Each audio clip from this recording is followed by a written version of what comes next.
take so long? I'm sorry. Quick tangent is that I recently picked up like tapestry weaving, and I'm not like weaving people because that's crazy.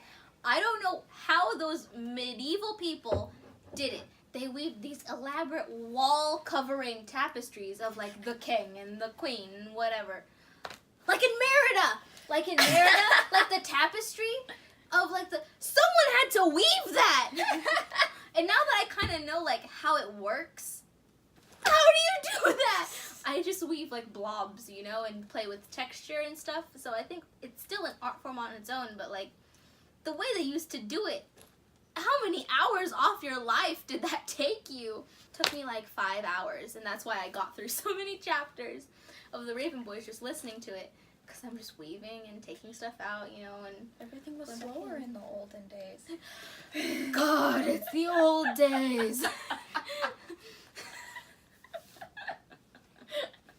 We're chock full of John Mulaney references in this house. True. So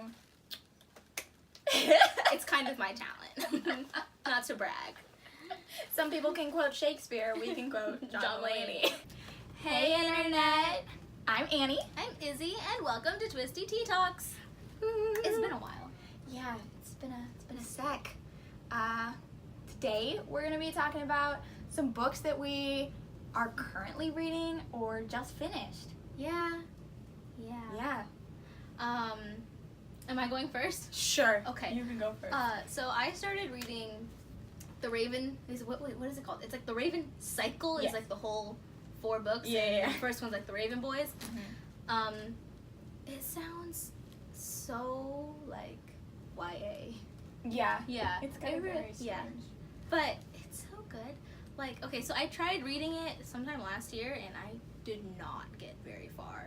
I got maybe 5 chapters in.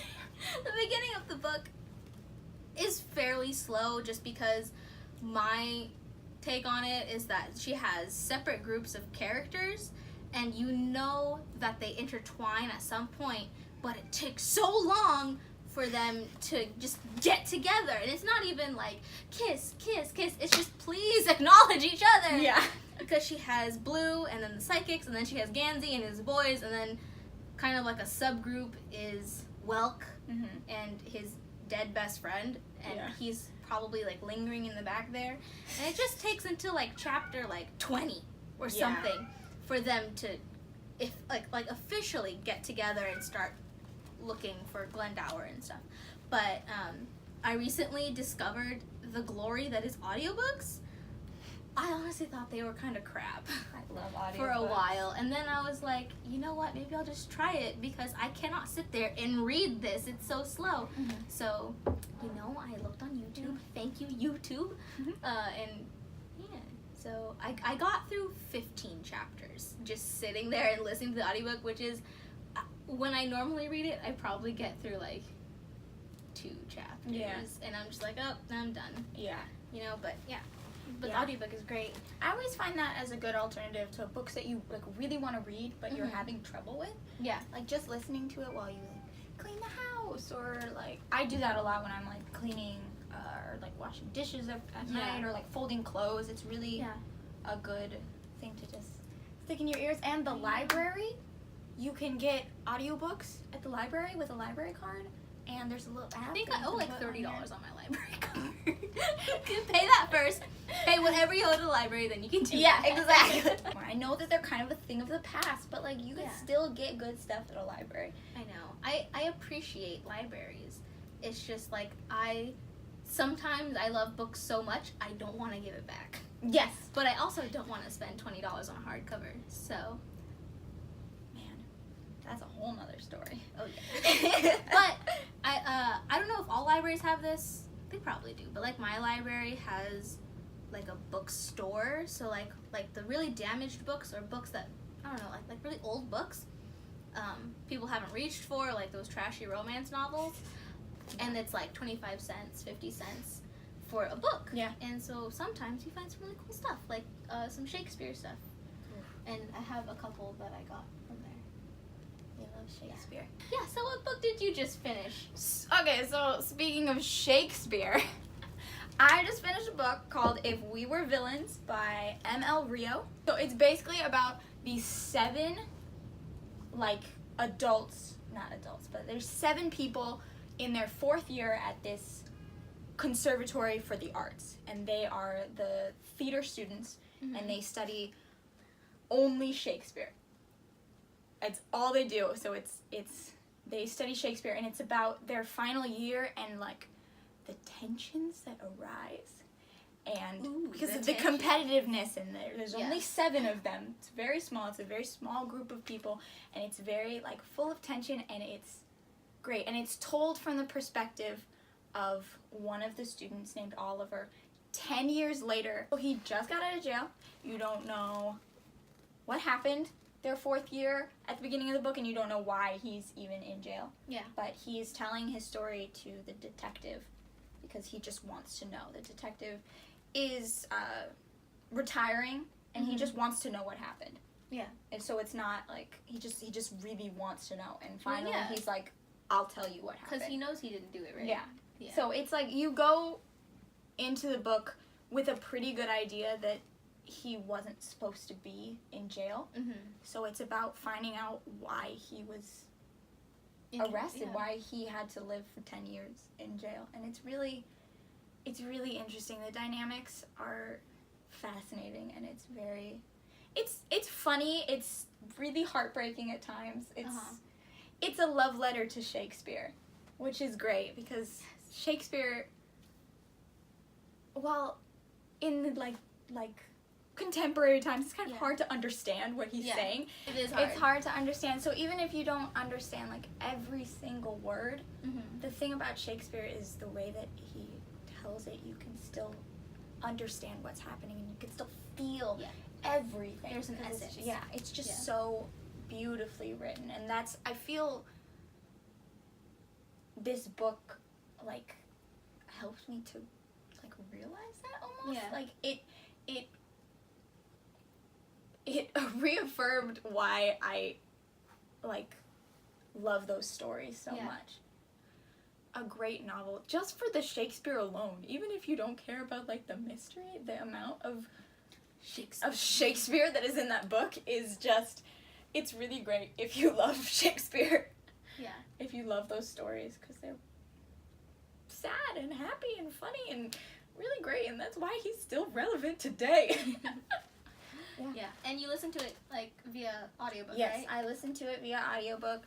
The narrator was great, which is not always, like, it doesn't always happen. The Raven Cycle. I'm sorry, dude. Your voice sucks.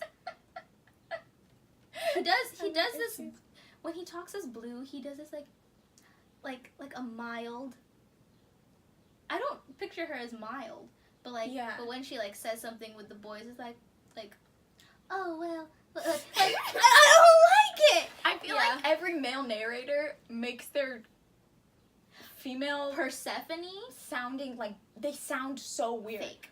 Yeah, because obviously they don't have a female voice, so it's hard. No, but like, it's like overly dramatic. Like Persephone's voice, she's like, oh, I forgot my pie crust. And so like, I was like, what the, no, nobody has that voice. Like, oh my god. but yeah, it's kind of hard for male narrators to talk as a female, obviously. But and like, vice versa. Yeah. Like, if you've ever had a female narrator trying to be a dude, it's I kind of hard to. But I feel like you don't need to, because when I like to read books out loud. That's why I was like, maybe an audiobook is time for The Raven Boys, because I would read it to my cat. Yeah. And I'd read it out loud, but you don't change voices. No. You know, you just say it. So I don't understand, but whatever. That's my own problem. Yeah. And the one thing about audiobooks that I really hate, because I really love doing it on ebooks, is highlighting like words that they say that are really funny, or like descriptions that I want to remember, and you can't do that with an audiobook. Yeah. I lost my cat this week. Oh man. I lost my cat this week. Okay, so like Monday night, my dad was airing out the house because we have cats, right? So like it gets like cat air, right? So he was like, he opened the doors, and then he fell asleep, and I was weaving with my earbuds in, and sometime between 10:30 and midnight, 2 cats got out, right? 2 cats got out. Boo is my eldest, and then Bacon, he's the baby. So he got out, right? And so then we close the door, we go to sleep, and my mom wakes up at 6 in the morning to like scratching and meowing at the door, and she's like, what's that scratching? It was Boo outside meowing for who God knows how long, just meowing. So she opens the door and she's like, oh my God, Boo! So we go through the whole day just, kind of like, not reeling, but, still kind of preoccupied and be like, whoa, what happened? Like, whoa, what if Boo ran away and she couldn't get back? Like that. So then we went to my sister's violin recital and we came home about 5:30 and we realized we hadn't seen Bacon like all day. And that cat doesn't go more than 2 hours without meowing for something. Anything. Water from the sink, or food, or treats, or just hi. He's not a very quiet cat. So, we like scrambled and we started looking around the neighborhood, and that was Tuesday evening, and he was missing until Saturday. So I didn't put any flyers up, like taped it up permanently until Saturday afternoon, right? And so at 11 o'clock at night, thank God I wasn't at work. At 11 o'clock at night, someone calls me and she's like, hey, I think I saw your cat last night. And I was like, say more right now! So, so she ended up living in my complex. And she's like, yeah, I think I saw him in the garage. And I had to clarify because she was just rambling because she was scared too. She's a big cat lady. And yeah, she kept rambling. She's like, oh yeah, I live here too. And I was like, oh, good. She's like, yeah. Yeah, because she saw my flyer by the mailbox that luckily I had put up that day. And we were about to leave because we checked the place that she thought that she saw him was like behind a fence by some electrical stuff. We couldn't find him. So we just sat there talking. And I guess he recognized me and my mom's voice, and he was on top of something. I don't know what it's called. It's a big metal thing doing stuff.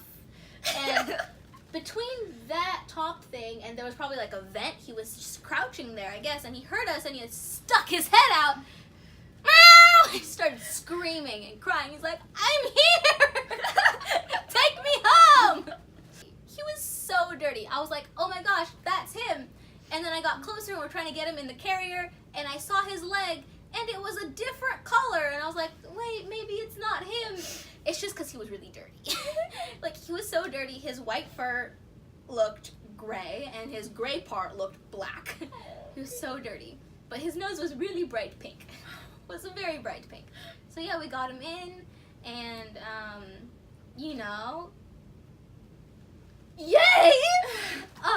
So we brought him in, and we gave him a bath, so that meant I had to be in the bath too, so getting in the bathtub feels so wrong with clothes on. But yeah, it was like, when ink hits water? It was like that, but with dirt. We got him clean. His face is still kind of dirty, but we got baby wipes for that. So a happy ending all around.